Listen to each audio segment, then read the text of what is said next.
السلام عليكم ورحمة الله وبركاته.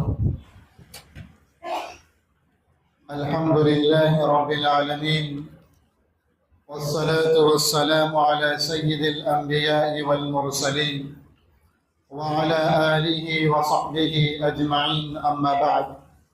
قال الله تبارك وتعالى في القرآن الكريم: بسم الله الرحمن الرحيم، كلوا واشربوا ولا تسرفوا إنه لا يحب المسرفين. صدق اللہ العظیم. میرے دینی و ایمانی بھائیوں، عزیز بزرگوں،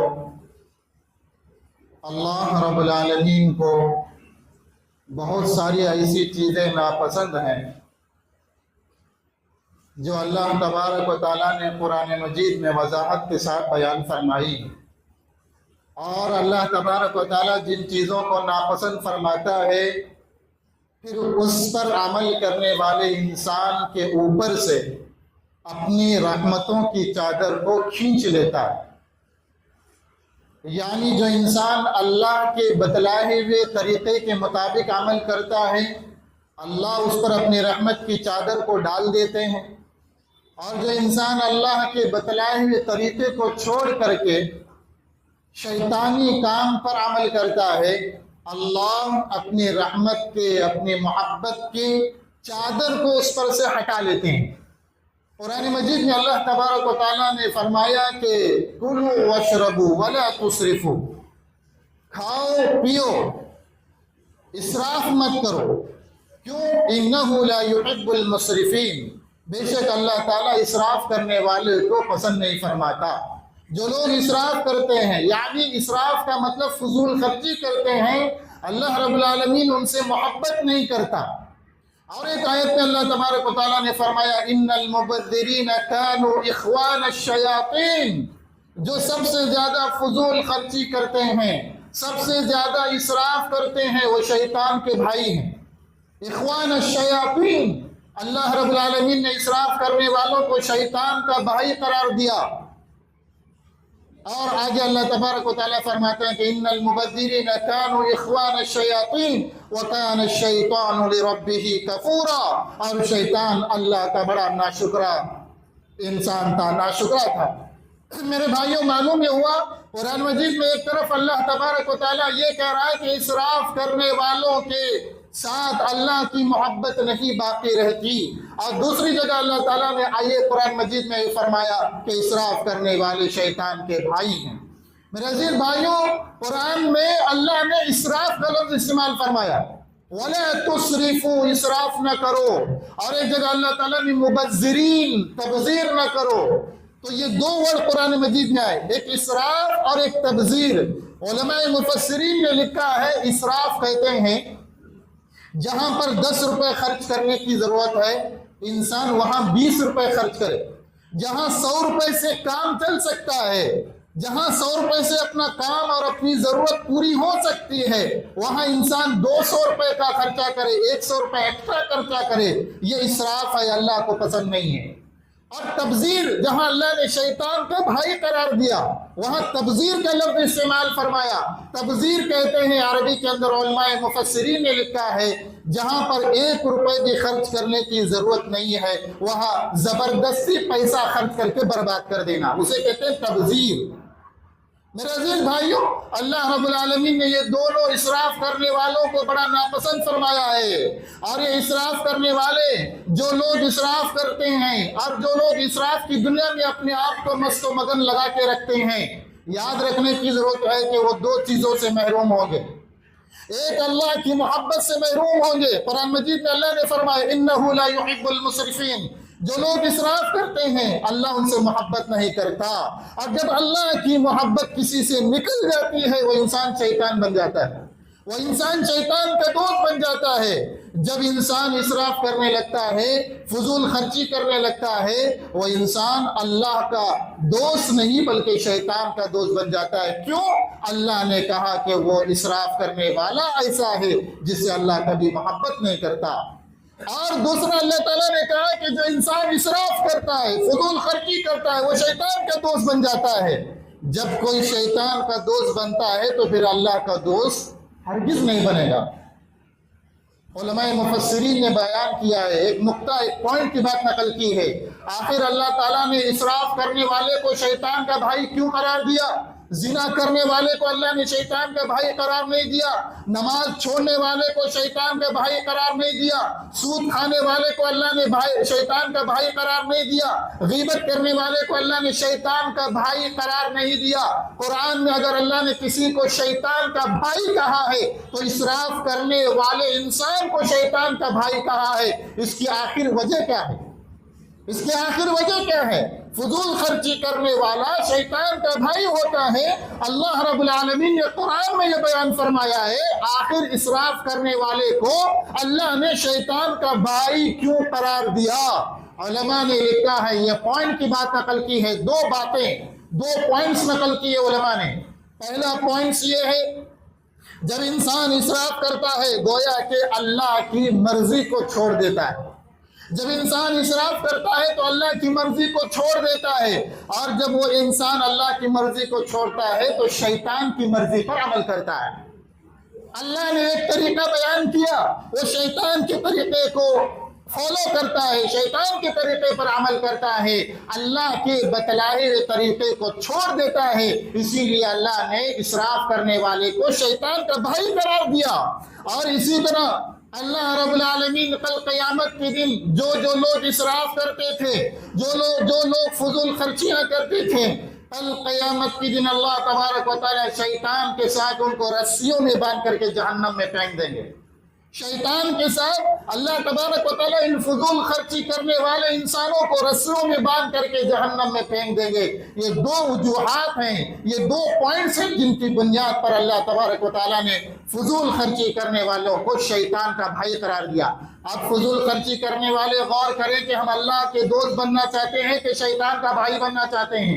ہم اللہ کی محبت حاصل کرنا چاہتے ہیں کہ شیطان کی محبت میں لوٹ پوٹ ہونا چاہتے ہیں؟ میرے عزیز بھائیوں، ہمارے مسلم سوسائٹی میں عام طور پر جہاں اسراف کیا جاتا ہے، جہاں پر بہت زیادہ خرچ کیا جاتا ہے، زیادہ تر وہ تین جگہیں ہیں، وہ تین چیزیں ہیں جہاں پر ایک مسلمان بہت زیادہ حد سے زیادہ خرچ کرتا ہے۔ پہلے نمبر پر گھر کے بنانے میں، گھر کو تعمیر کرنے میں، پہلے نمبر پر مسلمانوں کا جہاں بے جا اسراف پیسہ خرچ ہوتا ہے، وہ سب سے پہلی چیز ہے گھروں کی تعمیرات میں، گھروں کو بنانے میں، اپنے گھروں کی تعمیر کرنے میں۔ اور دوسری جگہ جہاں مسلمان زیادہ پیسہ اڑاتا ہے وہ ہے شادی بیاہ میں، اپنے اولاد اور اپنے بچوں کی شادی بیاہ میں۔ اور تیسرا ایک مسلمان جہاں پیسہ زیادہ فضول خرچی کرتا ہے وہ ہے اپنے کھانے پینے کی چیزوں۔ یہ تین چیزیں، اس کے علاوہ بھی بہت ساری چیزیں ہیں، لیکن جو موٹی جہاں مسلمان بے جا پیسہ خرچ کرتا ہے، بے پناہ پیسہ پھینکتا ہے اور اڑا دیتا ہے، قرضوں کے بوجھ کو اپنے کاندھوں پر لاد کر کے خرچہ کرتا ہے، وہ ہے یہ تین جگہیں جہاں پر انسان، ایک مسلمان آج ہمارے مسلم سوسائٹی میں خرچ کرتا ہے اور بے جا خرچ کرتا ہے، اسراف کرتا ہے۔ میرے عزیز بھائیوں، سب سے پہلے گھر یاد رکھیے، اللہ کے نبی صلی اللہ علیہ وسلم نے ابن ماجہ کی روایت میں بیان فرمایا، ہر وہ گھر جو ضرورت سے زیادہ بنایا گیا ہو، اللہ کے نبی نے فرمایا ابن ماجہ کی صحیح حدیث میں، ہر وہ گھر جو ضرورت سے زیادہ تعمیر کیا گیا ہو، وہ گھر اس صاحب گھر کے لیے وبال بنے گا، اس صاحب گھر کے لیے وبال جان بنے گا۔ کل قیامت کے دن بہت سارے لوگ وہ حاضر کیے جائیں گے جو بڑے بڑے محلات بنایا کرتے تھے، بڑے بڑے بنگلے بنایا کرتے تھے، گھر میں رہنے والے 2 لوگ، گھر میں رہنے والے 3 لوگ، 7 کمرے، 8 کمرے، 10 کمروں کا بڑا گھر اوپر نیچے سجایا کرتے تھے۔ کل قیامت کے دن اللہ تبارک و تعالیٰ ان گھروں کو وبال جان بنا دیں گے، یہ گھر جہنم میں جانے کا ذریعہ بنیں گے۔ تو مسلمانوں کو زیادہ پیسہ جہاں بے جا خرچ کیا جاتا ہے وہ ہے گھروں کے تعمیر کرنے میں۔ ابو داؤد اور مسند احمد کی ایک روایت ہے کہ ایک صحابی رسول صلی اللہ علیہ وسلم کے گھر کے پاس سے حضور صلی اللہ علیہ وسلم گزر رہے تھے۔ اللہ کے نبی صلی اللہ علیہ وسلم جب گزر رہے تھے تو ایک پختہ گھر تھا، پختہ کہتے ہیں مضبوط گھر۔ اس زمانے میں کیا ہوتا تھا، آج سیمنٹڈ ہوتے ہیں گھر، جو پلاسٹر کیا جاتا ہے وہ سیمنٹ کا کیا جاتا ہے۔ اللہ کے نبی صلی اللہ علیہ وسلم کے زمانے میں سیمنٹ نہیں تھا، جو کچی مٹی ہوتی تھی جسے گھر مضبوط کرنے کے لیے بنایا جاتا تھا، مٹیوں کے ذریعے سے دیواروں کو مضبوط کیا جاتا تھا. پتھر رکھنے کے بعد یا اینٹ رکھنے کے بعد جو اینٹ ہوتے تھے وہ بھی چکنی مٹی کے ہوتے تھے, اور جو گلاوا پلاسٹر کیا جاتا تھا دیواروں کو وہ بھی چکنی مٹی کا ہوتا تھا. اللہ کے نبی صلی اللہ علیہ وسلم راستے سے گزر رہے تھے, پوچھا یہ کس کا گھر ہے؟ تو وہاں صحابہ نے کہا کہ انصاری صحابی کا گھر ہے, یعنی وہ بڑا مضبوط گھر تھا. اللہ کے نبی صلی اللہ علیہ وسلم اتنا پوچھ کر کے آگے بڑھ گئے. اللہ کے نبی صلی اللہ علیہ وسلم کی مجلس بیٹھی, وہ گھر کے صحابی جن کا پختہ گھر تھا, مضبوط گھر تھا, وہ صحابی حضور کی مجلس میں آ کر کے حضور کو سلام کیا. ہر صحابی جب بھی حضور کے مجلس میں آتا تو سلام کر کے آتا. وہ صحابی بھی آ کر کے انصاری صحابی نے سلام کیا, السلام علیکم یا رسول اللہ, اے اللہ کے نبی آپ پر سلامتی ہو. حضور نے اس صحابی کو دیکھ کر کے اپنا منہ پھیر لیا, پھر دوبارہ سلام کیا, حضور نے ادھر منہ پھیر لیا, 3 مرتبہ سلام کیا, تینوں مرتبہ سلام کا جواب نہیں دیا. وہ صحابی سمجھ گئے کہ حضور کسی بات پر مجھ سے ناراض ہوئے ہیں. ان کو معلوم نہیں ہوا کہ کس بات پر ناراض ہوئے. جب مجلس ختم ہوئی, اپنے سامنے بیٹھنے والے ایک دوست سے پوچھا, حضور کو میں نے 3 مرتبہ سلام کیا ہے لیکن تینوں مرتبہ حضور نے میرے سلام کا جواب نہیں دیا, کیا وجہ ہے؟ میرے عزیز بھائی, اس صحابی نے کہا ہم کو تو وجہ معلوم نہیں ہے, لیکن جب حضور اب آ رہے تھے تو راستے میں تمہارا گھر پڑا, تو حضور نے پوچھا یہ کس کا گھر ہے؟ ہم نے کہا یہ فلاں انصاری صحابی کا ہے, تمہارا نام ہم نے لیا, ہو سکتا ہے کہ حضور کو ناگواری گزری ہو. تو یہ صحابی نے کدال لیا, پھاوڑا لیا, لے کر کے گئے اور اپنے اس بنائے ہوئے گھر کو زمین کے لیول کر دیا, زمین کے برابر کر دیا. اللہ کے نبی صلی اللہ علیہ وسلم کو نہیں کہا کہ میں نے گھر گرا دیا. جب حضور صلی اللہ علیہ وسلم اسی راستے سے ایک اور دن گزرے تو دیکھا کہ جس گھر کو دیکھا تھا وہ زمین کے لیول ہو چکا ہے. صحابہ سے پوچھا, ارے یہاں ایک پختہ اور مضبوط گھر تھا, کیا ہوا؟ تو اللہ کے نبی صلی اللہ علیہ وسلم کے صحابہ کہنے لگے, وہ صحابی جن کو سلام آپ نے پیش کیا تھا, اس نے سلام آپ کو پیش کیا تھا, اسی صحابی نے وہ گھر گرا دیا ہے. پھر اللہ کے نبی صلی اللہ علیہ وسلم نے فرمایا, ہر وہ گھر جو ضرورت سے زیادہ بنایا جائے, جس میں 2 لوگوں کی ضرورت 10 لوگوں کے برابر بڑے بڑے عالیشان کمرے ماسٹر بیڈ روم کی شکل میں اس میں سجایا جائے, اور بغیر فالتو کا گھر بڑا بنا دیا جائے, ضرورت سے زیادہ بنا دیا جائے, اللہ کے نبی نے فرمایا یہ گھر کل قیامت کے دن وبال جان بنے گا. اللہ کے نبی صلی اللہ علیہ وسلم نے اس حدیث سے ہمیں یہ بات معلوم ہوتی ہے کہ آج مسلمانوں کو زیادہ پیسہ جو فضول خرچ کیا جاتا ہے, زیادہ پیسہ اسراف کی شکل میں اور فضول خرچی کے شکل میں ہوتا ہے, وہ گھروں کی تعمیرات میں ہوتا ہے. اسے ہم مسلمانوں کو بچنا چاہیے, ورنہ کل قیامت کے دن ہمارے یہ گھر ہمارے لیے وبال جان بنیں گے, ہمارے لیے جہنم میں جانے کا ذریعہ بنیں گے, جن گھروں کو ہم نے خون پسینہ بہا کر کے بنایا. اور دوسرا, جہاں مسلمان زیادہ پیسہ خرچ کرتا ہے, اسراف کرتا ہے, وہ ہے شادی بیاہ میں. میرے عزیز بھائیو, شادی شریعت میں سب سے آسان اگر کوئی چیز ہے تو وہ شادی ہے. سب سے آسان چیز اگر کوئی ہے حکم, نماز پڑھنے میں آپ کو ٹائم دینا پڑے گا. نماز پڑھنے کے لیے آپ کو, فجر کی نماز کے لیے آپ کو اپنا نرم بستر چھوڑنا پڑے گا. دوپہر کی نماز پڑھنے کے لیے آپ کو باقاعدہ کڑی دھوپ میں مسجد کو آنا پڑے گا. عصر کی نماز پڑھنے کے لیے بازار چھوڑنا پڑے گا. مغرب اور عشاء کی نماز پڑھنے کے لیے کام کاج کو چھوڑنا پڑے گا. زکوٰۃ دینے کے لیے آپ کو پیسہ نکالنا پڑے گا. عمرہ اور حج کرنے کے لیے پیسہ نکالنا پڑے گا. شادی کے لیے کچھ بھی نہیں ہے. شادی شریعت میں اتنا آسان طریقہ ہے, اتنی آسان سنت ہے, آج مسلمانوں نے اسے اتنا مشکل ترین بنا دیا ہے. غریب کی بہو بیٹیاں اور غریب کی بیٹیاں, اور جس کے گھر میں بیچارہ غریب باپ ہوتا ہے, وہ اس کے فاقے پڑے رہتے ہیں, وہ آنسو بہا کر کے اللہ کے سامنے روتا ہے, اے اللہ فلاں مالدار کے گھر میں اتنی زبردست شادی ہوئی, لیکن میری بیٹی کا کیا قصور ہے کہ میری بیٹی کی ڈولی نہیں اٹھ رہی ہے. عزیز بھائیوں, مسلمانوں کا جہاں پیسہ زیادہ خرچ کیا جاتا ہے آج کے معاشرے میں, وہ شادی بیاہ کے طریقے میں ہے. وہ شادی بیاہ میں بیجا اسراف, بیجا کھانا پینا, اور یہ بفے سسٹم ہے یہودیوں کا طریقہ. اسلام کو چھوڑ کر کے بفے سسٹم کا کھانا, یہ یہودیوں کا طریقہ, یہ ناجائز طریقہ, یہ اسلامی اور شریعت محمدی کے خلاف طریقہ اپنایا جاتا ہے. یہ بالکل اسلام کے خلاف طریقہ کار ہے, جہاں مسلمانوں کا پیسہ, مالداروں کا پیسہ بیجا خرچ کیا جا رہا ہے. میرے عزیز بھائیوں, میں یہ کہنا چاہ رہا تھا, شادی کے اندر لڑکی اور لڑکے کی رضامندی, اور شادی کے اندر لڑکی کا باپ ہاتھ دینے والا جسے ہم کہتے ہیں, 2 گواہ اور ایجاب و قبول, یعنی لڑکی کی اور لڑکے کی رضامندی، یہ آپس میں یہ 3 چیزیں اگر مل جائے اور مہر طے کر دیا جائے، اس کے بعد 2 گواہوں کو لایا جائے. 2 گواہ کو لانے میں پیسہ نہیں لگتا، مہر کو کچھ پیسہ لگتا ہے، قاضی صاحب کو لانے میں کوئی پیسہ نہیں لگتا، امام صاحب نکاح پڑھانے والے تیار رہتے ہیں، اور باپ کو لانے کے لیے کوئی پیسہ نہیں لگتا.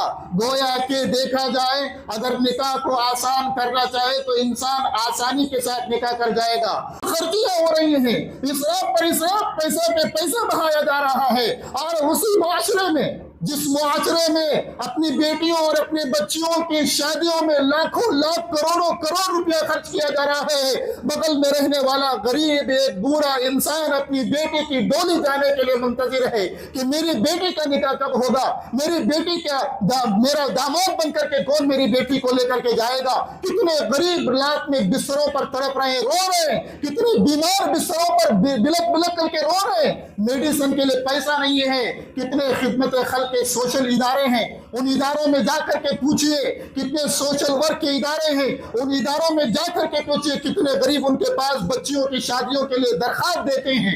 کتنے بیمار لوگ اپنے اولاد کی، اپنے ماں باپ کے آپریشن کے لیے درخواست دیتے ہیں، لیکن ہمارے مالداروں کو سروں پر جوں تک نہیں رہتی ہے. میرے عزیز بھائیوں، یاد رکھیے، اسراف کرنے والے مالداروں سے جب کہا جاتا ہے اپنی بیٹیوں کی شادی میں اتنا پیسہ مت خرچ کرو، جب ان سے یہ کہا جاتا ہے تو وہ یہ بولتے ہیں ہم مسجدوں کو بھی پیسہ دے رہے ہیں، ہم مدرسوں کو بھی پیسہ دے رہے ہیں، ہم یتیم بچوں کو پیسہ دے رہے ہیں، اور ہم اپنی بیٹی کی شادی میں خرچ کر رہے ہیں، تو ہمیں کیا برا ہے؟ میرے عزیز بھائیوں، یہ بہت بڑی چیز ہے، یہ بہت گندی اور اللہ کے یہاں نافرمانی کی بہت بڑی وجہ ہے. ایسے مالدار جو مسجدوں کو بھی پیسہ دیتے ہیں، اپنے اولاد کی شادیوں میں بیجا اسراف کرتے ہیں، ایسے مالدار جو غریبوں کا خیال کرتے ہوئے ان کو پینشن دیتے ہیں، پیسہ دیتے ہیں، راشن پہنچاتے ہیں، لیکن دوسری طرف بیجا اسراف کرتے ہیں، بیجا پارٹیاں کرتے ہیں، اور بیجا کھانا اسراف کر کے اور وہ کھانا اور کتوں کے حوالے اور جانوروں کے حوالے کرتے ہیں، ایسے مالدار کل قیامت کے دن صف شیطان میں ہوں گے. اللہ کے نبی نے فرمایا ایسے مالداروں کو اللہ شیطان کے ساتھ رسیاں باندھ کر، وہ بھی رسیاں مضبوطی کے ساتھ باندھ کر، ایسے مالداروں کو شیطان کے ساتھ اللہ جہنم میں پھینک دے گا، جو اپنی بیٹیوں کی اور اپنی اولاد کی شادیوں میں بیجا خرچ کیا کرتے تھے. جب ان کو دین سمجھایا جاتا ہے، جب ان کو اسلام سمجھایا جاتا ہے کہ اسلام کا طریقہ کار یہ ہے، میرے نبی نے اپنی بیٹی فاطمہ کا نکاح آسان کیا، میرے نبی نے اپنی بیٹیوں کا نکاح آسانی کے ساتھ کیا، اور میرے نبی نے سب سے بڑا ولیمہ اپنی بیویوں کا ولیمہ کرایا. سب سے بڑا ولیمہ سنیے، میرے نبی نے اپنی یہ بیوی کا بڑا ولیمہ کیا. 11 شادیاں میرے نبی نے کی، سب سے بڑا ولیمہ جس بیوی کا کیا ان کا نام ہے زینب بنت جحش رضی اللہ تعالیٰ. بخاری اٹھا کر کے دیکھیے، بخاری میں یہ واقعات ملتے ہیں. زینب بنت جحش رضی اللہ تعالیٰ عنہا کا ولیمہ آپ صلی اللہ علیہ وسلم نے بہت بڑا کیا، جس میں 300 لوگ کھانا کھائے، جس میں 300 لوگوں نے کھانا کھایا. اور کیا کیا؟ ایک بکری کو ذبح کیا، ایک بکری کو ذبح کیا. اور حضرت انس رضی اللہ تعالیٰ عنہ کی امی نے حریرہ، یعنی عربوں کے اندر جو حریرہ حلوہ بنتا ہے، وہ حریرہ بنا کر کے لایا اور ایک بکری ذبح کیا، اور 300 لوگوں کو اللہ کے نبی صلی اللہ علیہ وسلم نے اپنی بیوی زینب بنت جحش رضی اللہ تعالیٰ عنہا کی ولیمہ میں ولیمہ کیا. یہ سب سے بڑا ولیمہ تھا اللہ کے نبی کا. میرے نبی نے تو یہ تعلیم دی ہے کہ کسی غریب کے گھر میں بیٹھی ہوئی بیٹی بھی آسانی کے ساتھ کسی کے گھر بہو بن کر کے جائے، یہ میرے نبی نے سکھلایا ہے. لیکن ان مالداروں کے دماغ میں گوبر بھرا ہوا ہے، وہ مسجدوں کو بھی دیتے ہیں. جب ان سے پوچھا جاتا ہے کہ اللہ کے بندو خدا کے واسطے اسراف نہ کرو، خدا کے واسطے اتنا پیسہ نہ بہاؤ، خدا کے واسطے اتنا خرچہ، اتنا کھانا یہ کتوں کے حوالے نہ کرو، جانوروں کے حوالے نہ کرو، خدا کے لیے سدھر جاؤ. لیکن وہ سینہ چوڑا کر کے کہتے ہیں ہم مسجدوں کو پیسہ دیتے ہیں، مدرسوں کو پیسہ دیتے ہیں، ہم اپنے اولاد کے لیے جتنا خرچ کریں بہت کم ہے، ہم اپنے اولاد کو خرچ کر رہے ہیں. عزیز بھائیوں، دینے والا اللہ ہے. لمحے میں اللہ تعالیٰ غریب بنا دے گا، لمحے میں اللہ مالدار کو غریب کو مالدار بنا دے گا. اللہ نے اسی لیے قرآن میں فرمایا انما اموالکم واولادکم فتنہ. اے لوگوں یاد رکھو، تمہاری اولاد، یہ تمہارا مال فتنہ ہے. یہی وجہ ہے کہ اولاد بگڑتی ہے تو اسراف شادیوں میں زیادہ ہوتا ہے. اولاد کے اندر اگر دینداری ہے تو اولاد بھی کہتی ہے ہماری شادی سنت کے مطابق کی جائے. اولاد اچھی ہے تو شادی بھی اچھی سنت کے مطابق ہوتی ہے. اولاد اگر دیندار نہیں ہے تو شادی بھی بے تحاشا شیطان کے مطابق ہوتی ہے. اللہ سے دعا ہے کہ اللہ تعالی ہم سب مسلمانوں کو، خاص طور پر مالداروں کو، اپنے بچوں کی شادیوں میں بیجا اسراف کرنے سے محفوظ فرمائے، اور اپنی بچوں کی شادیوں میں بیجا فضول خرچی کرنے سے اللہ ہم سب مسلمانوں کی حفاظت فرمائے.